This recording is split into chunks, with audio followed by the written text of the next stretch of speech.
Soy Alejandro Echegaray y esto es Consultorio Electoral. Quien tenga la intención de hacer una aproximación cultural para generar un perfil del mexicano se encontrará ante un campo minado.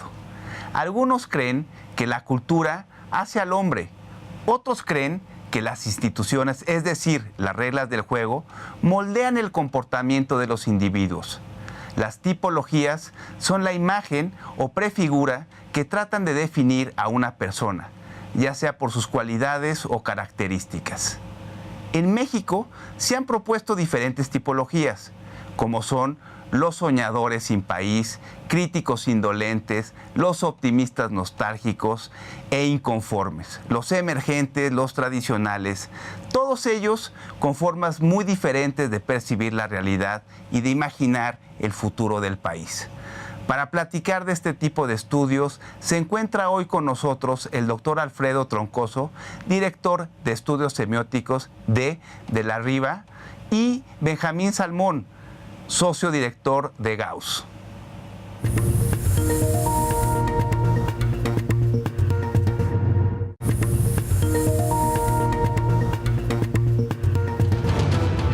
Estamos con Alfredo Troncoso y Benjamín Salmón, que nos vienen a presentar dos estudios muy interesantes. Y hemos presentado encuestas, qué está sucediendo en medios digitales, experimentos sociales, qué ocurre con las grandes bases de datos. Esto es un estudio diferente porque se hace desde la perspectiva cultural, ¿no? Han querido hacer un perfil quizá del mexicano. ¿Por qué no nos platican en qué consisten estos estudios? Benjamín, empecemos contigo. ¿Cuál es la historia? ¿Y qué metodología utilizaron para hacer este estudio? Bueno, en primer lugar, muchas gracias por la invitación. Al contrario. Y también creo que algo que es muy importante, sobre todo en esta época de encuestas, las tan cuestionadas encuestas de las que todo mundo habla. Este es un estudio hecho con la intención de entender a los mexicanos, pero no como si fueran credenciales de elector o miembros de una sección electoral o de una casilla, sino en realidad entender más sus anhelos, sus sueños, sus frustraciones y lo que es importante, qué es lo que realmente les quita el sueño en las noches en lo personal, ¿sí? Este fue un estudio que arrancamos nosotros en el 2010, noviembre del 2010, con la iniciativa de el equipo editorial de Nexos, Héctor Aguilar Camín, y que repetimos ahora en 2017. Sobre todo lo que es interesante en este periodo de 7 años, ¿qué ha pasado con los mexicanos? ¿Cómo hemos cambiado? ¿Sí? Una de las conclusiones que nosotros tuvimos del estudio del 2010, y así le llamamos al ensayo que fue publicado en Nexos, fue El mexicano hoy, retrato de un liberal salvaje. En el 2017 le estamos llamando El mexicano hoy, igual de liberal, pero más salvaje. Lo cual igual puede sonar como algo negativo. No sé, también ustedes han hecho estudios sobre el tema del mexicano, ¿no? Claro. No, por supuesto, pero ¿por qué llegan a esta conclusión de que el mexicano sigue siendo igual de liberal, pero más salvaje? Es decir, ¿es liberal en qué sentido? Cuando nos hablamos de liberal, hablamos más en el sentido de este liberalismo económico del siglo XIX. De la CFR. Sí, exacto, el dejar hacer, dejar pasar. Parte de lo que nosotros vemos con los mexicanos es y voy a entrar un poco en los resultados del estudio. Por ejemplo, una cosa que caracteriza a los mexicanos es, digamos, una profunda confianza en ellos mismos. El individualismo. El mexicano es individualista. Por ejemplo, para lograr mis sueños influye más el esfuerzo personal y de mi familia que el de todos los mexicanos como país. Tiene confianza en sí mismo y tiene ciertas reticencias y prefiere mantener alejado al Estado. Por eso es un liberal. En general, ¿sí? Por ejemplo, para lograr en mis sueños influye más el esfuerzo personal. Esto, 63% de las personas estaban de acuerdo en el 2010 y esto sube a 72% en el 2017. 7 de cada 10 mexicanos piensan que lograr sus objetivos depende de ellos mismos, no de los demás. Un tema quizás muy mencionado también por ejemplo, Jorge Castañeda, en su libro sobre los mexicanos hoy, pues México es el país del tinaco. Todo mundo queremos tener nuestra propia agua en vez de compartir la cisterna. Claro. Queremos el mismo medidor y si es posible nos volamos la señal del vecino, ¿no? Por ejemplo, las suscripciones en México a veces son muy difíciles, sobre todo en los edificios de departamentos. Hasta las revistas infantiles vienen en bolsas negras como si fuera pornografía, porque si no se la vuelan los vecinos. Eso pasa, ¿no? Si la revista es muy atractiva. Si entiendo bien, el concepto de liberal tradicional europeo es un gobierno pequeño, apertura en las fronteras, una idea de meritocracia, ¿no?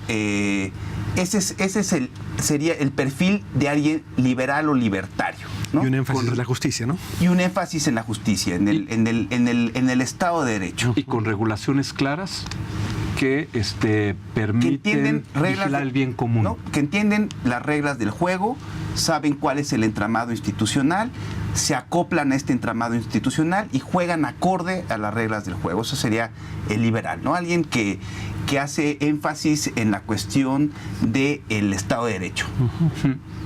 En el estudio que ustedes hicieron, ¿en qué sentido el mexicano es libertario o liberal aunque salvaje? ¿Por qué? Porque cree en él, es individualista, pero no necesariamente juega acorde a las reglas del juego. ¿Eso es? El hecho de que yo pueda lograr mis objetivos y mis metas depende solamente de mí. No depende del entorno, no depende del gobierno, no depende de la sociedad, no depende de los vecinos. ¿Sí? Depende de mí. Si tú quieres, sería como la autosuficiencia. Aunque tu estudio siempre agrega, y la familia, siempre ese... Bueno, y lo que es importante, además, qué bueno que lo mencionas, es ¿cuál es mi patria? Mi patria es mi familia. ¿Sí? Primero está mi familia, es el lugar donde yo realmente puedo llegar al castillo del guerrero después de la batalla diaria contra los otros liberales salvajes. Por eso hay esta esquizofrenia, digamos. El mexicano es un liberal con valores familiares. A ver, ¿no? Bueno, a ver, creo que hay un punto muy importante porque parte de lo que nosotros estamos enfocados es este mito de el mexicano no existe. Claro. No existe. En realidad, lo que nosotros encontramos, y creo que es algo muy interesante, 5 temperamentos mexicanos. Todos comparten, de alguna manera, esta confianza en ellos mismos, algunos en menor y otros en menor grado. Quizás sería más fácil si vemos nosotros estos 5 temperamentos que nosotros encontramos. No sé si pudieran ponerlo en la pantalla. Bueno. Nosotros, estos 5 temperamentos, y lo que tenemos aquí son, las flechas indican qué es lo que ha pasado, la barra verde es como estábamos en 2010. Y hay más soñadores sin país y menos nostálgicos tradicionales. Vamos a ver, son los soñadores sin país. Es interesantísimo. Los soñadores sin país son estas personas que han hecho todo lo que la sociedad les dijo que tenían que hacer, ¿sí? Sacaron buenas calificaciones, no se saltan las filas, pagan sus impuestos, son amables, ¿sí? Fueron a la universidad y sacaron buenas notas. ¿Por qué demonios están trabajando en un call center? Es más, hay un anuncio por ahí que creo que le pega directo al tema, ¿sí? Son estas personas que piensan, o sea, y además si nos lo vemos, algo que los caracteriza, ellos piensan que México le queda a deber a los ciudadanos. Eso es lo que me llamó mucho la atención de estos resultados, que hay un gran porcentaje de mexicanos, creo que estamos hablando del 67% de tu estudio, que piensa que el país le queda debiendo.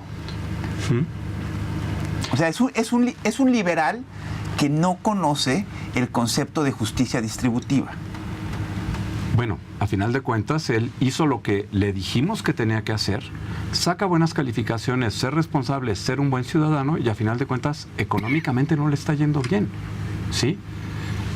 Algo que también ellos piensan, por ejemplo, los soñadores sin país, no piensan que vivan mejor que sus abuelos cuando tenían su edad. Y un tema interesante, 20% piensan que México va en reversa. 1 de cada 5 no es que piensen que México se está moviendo, piensan que México va para retrocede. atrás, ¿sí? Y esto se puede ver mucho más claramente cuando vemos los otros temperamentos, ¿sí? Sí. Tenemos los críticos indolentes. ¿Cuáles son los críticos indolentes? Los críticos indolentes es este grupo y es 1 de cada 5 los mexicanos. Que se inclinan por proyectos de izquierda. No. No. Te tengo malas noticias. Probablemente muchos de tus amigos son críticos indolentes. Que no son liberales necesariamente. No, son personas de nivel socioeconómico alto, son las personas con mayor educación, más de la mitad de estas personas tienen licenciatura. Son las personas más informadas, los que tienen más consumo de medios, tecnologías de la información, etcétera. Sin embargo, son los que piensan que México está muy lejos del país de sus sueños. O sea, las personas a las que mejor les va. Qué terrible. Piensan que México está lejos. Benjamín, tenemos que ir a un corte, pero sería interesante, regresando, hablar precisamente de esto. Hay un país en el que sueñan los mexicanos. Podríamos formar, por lo menos en la imagen, en la psique del mexicano, algo así como tienen los estadounidenses, un sueño mexicano.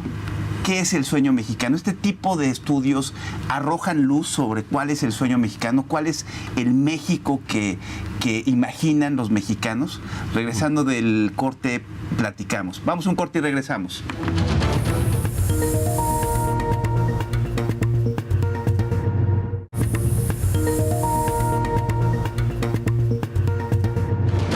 Estamos con Alfredo Troncoso y Benjamín Salmón. Estamos hablando sobre estudios que se hacen desde una aproximación cultural. Platícanos del estudio que hicieron en De la Riva. Alfredo, por favor, ¿cuál fue la metodología? ¿Cuándo empezaron a hacerlo? Ha tomado varios años. También ustedes hicieron una tipología, hablan del mexicano emergente versus el tradicional. ¿A qué conclusiones han llegado? Pero platícanos sobre la metodología del estudio. ¿Y dónde empezó? Mira, empezamos a trabajar esto por ahí por el 11-12, publicamos por primera vez el estudio a fines del 13 y desde entonces lo hemos venido actualizando cada vez que hacemos un estudio sindicado, es decir, un estudio sobre temas generales. El estudio empezó con una constatación, estábamos en esos años de 11-12 recorriendo todo el país con verdaderos ejércitos de antropólogos. Y cada vez que regresaban y les preguntaban cómo les había ido, nos contestaban siempre inequívocamente, están todos hasta la madre. Es decir, nos encontramos por primera vez este tema del hartazgo que, como ustedes saben, ha venido creciendo y creciendo y creciendo. De tal manera que... digamos, es el resultado de un estudio antropológico. Fue sobre todo de un estudio antropológico, aunque también había muchos estudios más tradicionales de marketing que hacemos nosotros, con sesiones, pero sobre todo los datos eran antropológicos, donde notábamos precisamente eso que se decía recién. Estamos hartos, por ejemplo, de que yo hice todo según las reglas, según la receta, estudié, le eché ganas, soy ingeniero y estoy manejando un taxi, ese tipo de cosas. Es decir, entonces el punto de arranque fue una idea vaga de que había un hartazgo muy importante que había que trabajar y había que ver sus causas. Nos pusimos a ver este tema del hartazgo y de ahí, dentro del marco teórico, nos apareció este tema. Yo por formación estoy en el mundo de la semiología y una cosa que usan mucho los semiólogos es dividir los códigos de determinadas culturas o sociedades en tres. Los códigos digamos emergentes, es decir, aquellos con los que las poblaciones, las sociedades intentan resolver sus problemas actuales ensayando soluciones nuevas.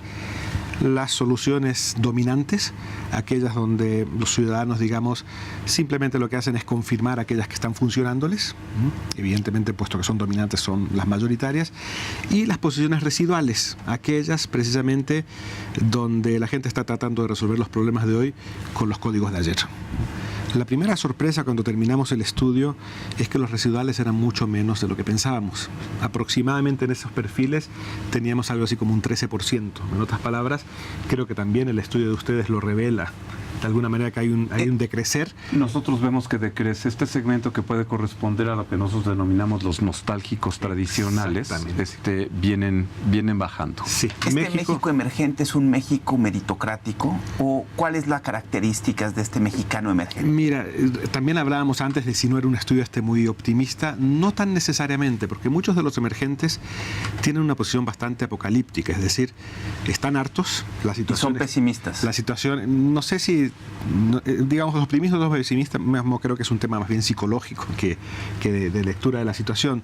De lo que se trata más bien es que ven que hay una situación muy difícil, muy complicada, que los sueños se han roto, por así decirlo, pero en lugar de tratar de resolver volviendo al pasado, o en lugar de simplemente insistir con las soluciones de siempre, están literalmente arrojándose, aventándose, como se dice en México, a ensayar nuevas soluciones. Estamos hablando de como un 20% de los mexicanos que se hartaron precisamente de tropezar siempre con lo mismo y están en un modo que podríamos decir, nosotros llamamos emergente, en un modo de ensayo y error, como arrojándose, como lanzándose, haciendo todo tipo de ensayos. Y de lo que trata el estudio fundamentalmente es ver cuáles son esos códigos que se están construyendo, insisto, no códigos consolidados, sino códigos que se están construyendo, digamos, en ese afán, digamos, de hacer frente.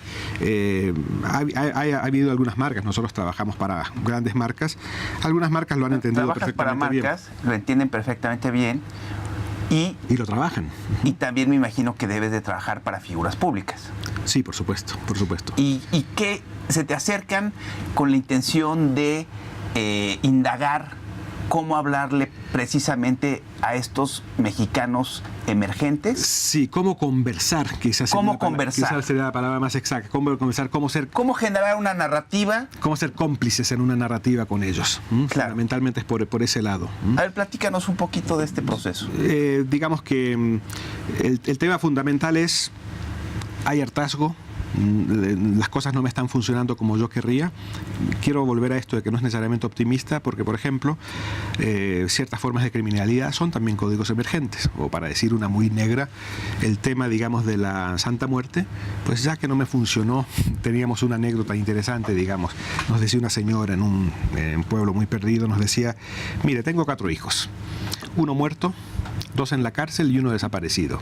Pues la Virgen como que esas cosas no le entiende, entonces tenía su altar a la Santa Muerte. Estamos hablando de un código, claro, digamos, en formación, de algo... Pero este sería una mexicana que se encuentra más en el lindero de el México tradicional. Al contrario, que el México tradicional no le funciona, entonces necesita ensayar nuevas soluciones. Eso por el lado negro. Pero sigue en el misticismo. Sí, en cierta manera sí. Vaya, no está muy alejada de la modernidad. Pero de alguna manera eso de sustituir a la Virgen de Guadalupe, que es un salto, uno de los íconos más importantes del país. Es un salto fuertísimo. Por otra figura que además es la de la Santa Muerte.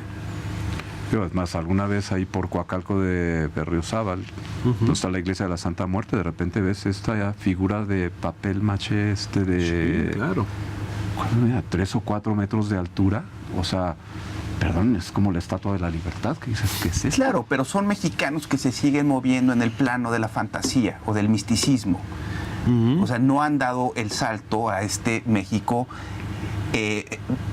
más moderno, donde pues son deseables las prácticas que se dan en las democracias liberales. A ver, lo que pasa es que lo importante es... ¿No?